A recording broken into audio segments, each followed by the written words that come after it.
Yo, what's going on, guys? Today we're gonna rank the worst fitness influencer advice that there's out there on the internet. How this list is gonna work is the higher something is up on the list, the worse the advice is. The lower something is, it might not be that bad of advice. There's always been bad fitness advice out there, but I think right now is the worst I've ever seen in history. I kid you not, I was scrolling reels the other day and this kid, one of the classic fitness coaches who isn't even jacked themselves and doesn't have a transformation, that's just literally selling fitness without being in shape themselves. That shit makes me so mad, bro. I know you guys see it too on your ads. But anyways, I see this kid come up, right? He starts talking about, if you guys want to get jacked, in shape, shredded, and be the healthiest you've ever been without going to the gym. I'm just like, what? So then this guy starts showing client wins of these people who are getting fucking jacked without ever touching a weight or doing a push-up. So it's like, oh, okay, sure, bro. And it's just crazy. Like, some of these guys, I swear to God, are trying to sell the laziest fucking people ever, bro. It's like the point of trying to post on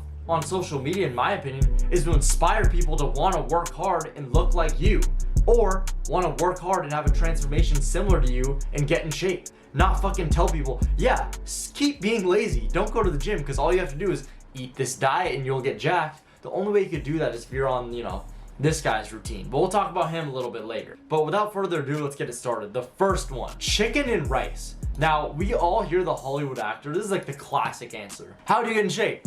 Chicken, broccoli, rice, 8 times a day. It's like, okay, bro, sure. It's definitely, you definitely weren't blasting Trent up your ass, bro. But you know what's actually interesting?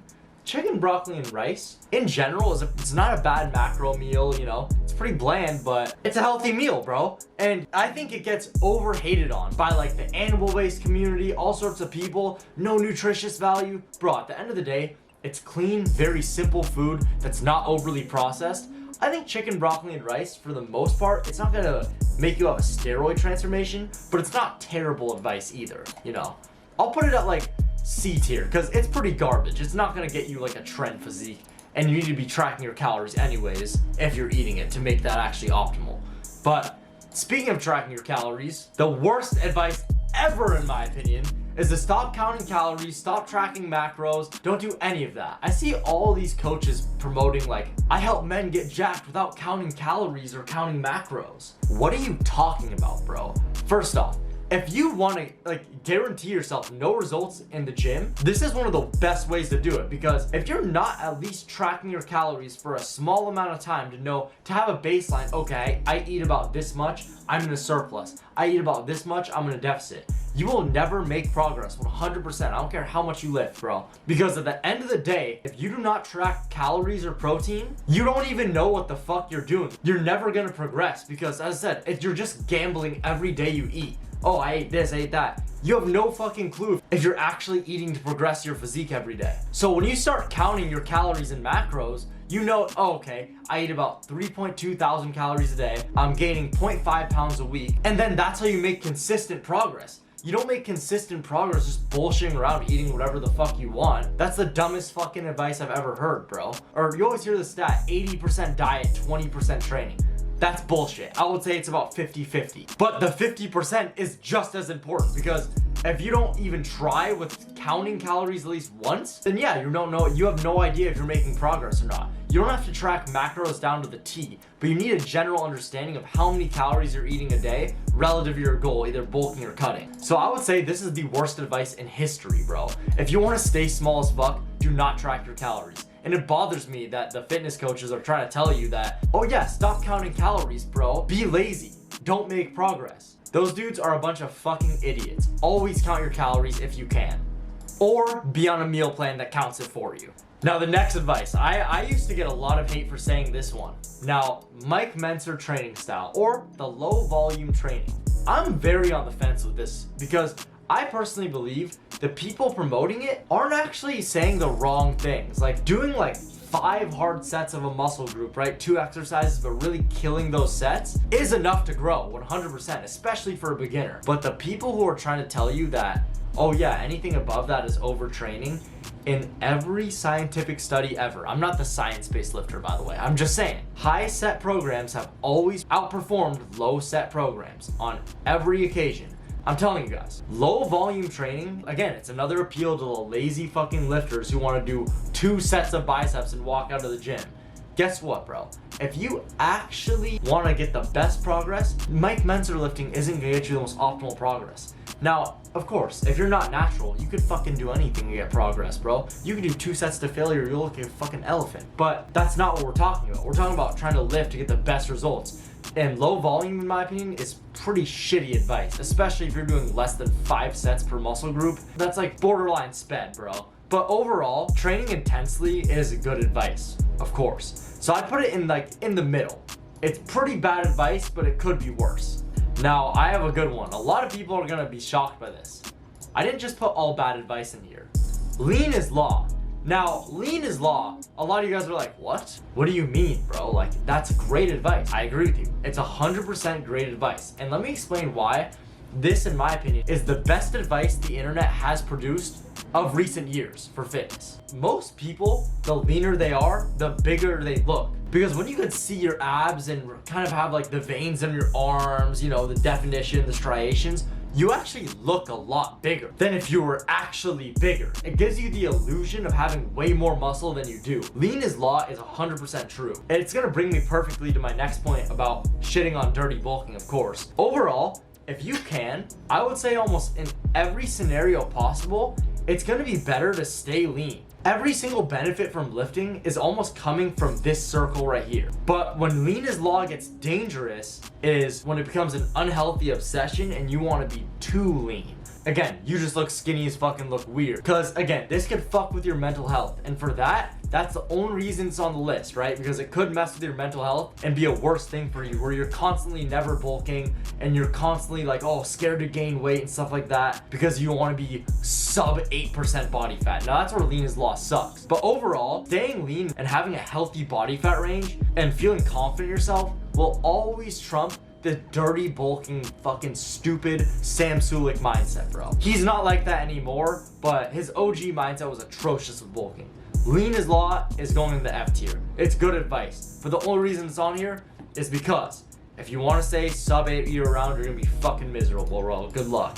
The next advice, in my opinion, like this is just another gem. Dirty bulking. Now, a lot of people actually think if you're eating as many calories as possible, that you're gonna put on all muscle. And also too, they believe all the weight you gain from the bulk, oh, if I cut like 15 pounds, bro, I'm gonna be shredded. Dirty bulking, you're basically adding fat faster. Then doing a lean bulk, you don't gain almost any more muscle dirty bulking. This is like a scientific fact. So dirty bulking is literally just getting fatter faster. It's a easy way influencers hide their steroid use by dirty bulking, because if you dirty bulk, oh, you just went from the skinny guy to now you're fat and then you shred down and it doesn't look that suspicious, right? But like if you lean bulked and you just gained fucking muscle pretty much without any fat, that's gonna be so obvious you hopped on. And obviously the person in this photo, Dylan McKnight, is a great example of the fake natty dirty bulk. But dirty bulking is fucking useless. Every scientific study says you gain the same amount of muscle as you do on a lean bulk as you do on a dirty bulk.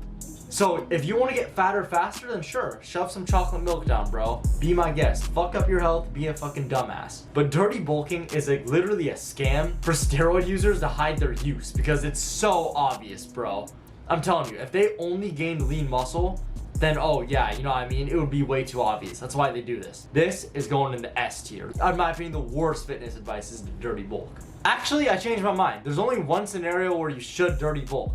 If you're a very naturally skinny kid and you have an impossible time getting the calories down, then going for dirtier methods isn't the worst thing for you because you have such a fast metabolism. But for most people, eating in a surplus above 500 is atrocious. I'm gonna put dirty bulk in A tier. I'm allergic to this advice, bro. This is so bad. High weight, light reps. You probably have heard some unk at the gym tell you like, nah, yeah, you're just moving the weight, but you're not feeling it. You know what I mean? Some guy like gritty old dude like wearing a wife beater, like locked the fuck in with his beanie on, with his headphones, you know, waiting to get back to the fam and take a white monster, come home to punch, bro, off some TRT. Like, come on, bro. That's like the type of guys who are gonna give you this advice, bro. High rep lightweight is literally the most unnatty advice ever. Oh yeah, I'm getting a crazy pump, bro. I'm feeling it. Like, if your muscles don't have a reason to grow, they won't fucking grow, bro. I'm telling you right now, it's been shown that even if you're in a 4 rep range, you can grow the same as if you did 30 reps, as long as your muscle failed or got close to failure. The worst advice ever is only doing high rep lightweight, because you don't have any progressive overload. So there's no way for your body to tell itself, oh, I need to get stronger, I need to get bigger. So why would it, right? You're doing the same weight every time, doing that light bullshit for 30 reps, bro. You're basically just pump training. That's like literally me hitting 3 sets of 20 push-ups, posing in the mirror and saying that's my workout, bro. It's fucking bullshit. High rep lightweight is another complete scam. In my opinion, the worst advice ever, because it actually won't ever get you muscle just the way it is, especially anything over 20 reps. In my opinion, some of the worst advice ever, because it just wastes your time in the gym and it actually just fatigues you quicker and makes your workouts overall worse. It is terrible advice. It could be worse. At least it's going in the gym, you know. But that, I would say it's an A tier. Now, we got the king of the best fitness advice of all time, Togi. Now, you know what's sad? His fitness advice is actually right. If you do blast a fuck ton of gear, you're gonna get your dream physique. He's right, you know? And it's fucked up because his fitness advice, it's the worst advice of all time. Do not do this. He's inspiring these little SARM goblins to fucking shoot up who should not be shooting up. Right? Togi did this to get famous. You are not Togi. 90% people are not Togi. Fitness is not going to be their career, and it's not worth it for 99% of people just being unnatty roidhead, gambling, drinking, and doing all that while blasting a fuck ton of gear. Most people do not end up as successful as Togi and are not as entertaining as Togi. That's what makes Togi the fucking GOAT. But he does have, hands down, the worst fitness advice of all time in terms of health. In terms of physique, you know, debatable. It's definitely pretty good. But let's put Togi, we're gonna put him in S tier for the worst advice of all time with health and fitness. I'll say health and fitness because bodybuilding, you can get jacked doing the Togi method. As he said in, I think, there was a short I saw recently, he was telling this fucking skinny kid to blast gear because you get passive muscle, like you do passive income. Yeah, this fool compared passive income to taking gear. He said taking gear was passive muscle. So, you know, that's the best advice I've ever heard, bro. But yeah, guys, that is the tier list for the worst influencer fitness advice. Let me know if you guys like the tier list or like the guides better. I'm thinking I'm gonna do both of these from now on.